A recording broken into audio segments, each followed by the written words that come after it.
Hello বন্ধুরা, আজকে আমরা বেড়াতে চলে এসেছি পুরান ঢাকার শ্রীদাস লেন বাংলা বাজার বিউটি বোর্ডিং এ। রিক্সা থেকে নেমে হাতের ডান পাশে দেখতে পেলাম ছোট্ট একটি গেটের উপরে লেখা আছে ব্যানারে বিউটি বোর্ডিং, এবং বাঁ পাশে আমরা দেখতে পাচ্ছি বড় একটি প্রবেশদ্বার, তার উপরে হচ্ছে জমিদার বাড়ি।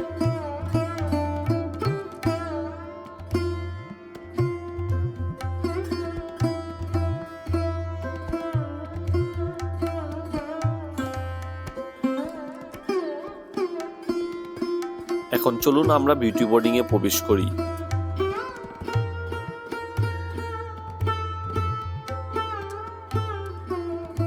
এখানে আপনি সবুজ প্রকৃতির মাঝে ভ্রমণে এক অসাধারণ অভিজ্ঞতা পাবেন, যা আপনার মনে প্রশান্তি এবং সতেজতা এনে দিবে।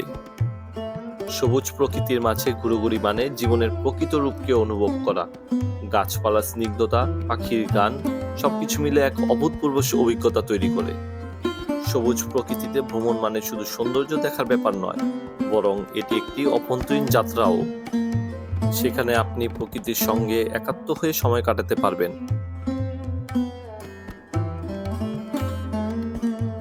এটি 1947 সালে দেশ বিভাগের আগে জমিদার সুধীর চন্দ্র দাসের সোনার বাংলা প্রিন্টিং প্রেস ছিল।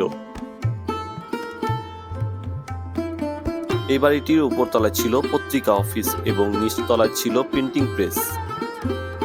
দেশ বিভাগের পর সোনার বাংলা প্রিন্টিং প্রেসটি কলকাতায় স্থানান্তর হয়ে যায়। এরপর 1949 সালে দুই ভাই প্রহ্লাদ চন্দ্র সাহা ও নলিনী মোহন সাহা তারা বাড়িটি ভাড়া নিয়ে গড়ে তোলে বিউটি বোর্ডিং। এটি নলিনী মোহন সাহার মেয়ের নামে বিউটি বোর্ডিং নামটি নামকরণ করা হয়। তখনকার সময়ে এখানে আড্ডা দিতে আসত কবি, সাহিত্যিক, গায়ক, নৃত্যশিল্পী, অভিনেতা, সাংবাদিক, পরিচালক সহ নানা পেশার মানুষ।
খাওয়ার জন্য এখানে আপনি বিউটি বোর্ডিং রেস্টুরেন্টও পেয়ে যাবেন, যেখানে আপনি সকল প্রকারের বাঙালি খাবার খেতে পারবেন।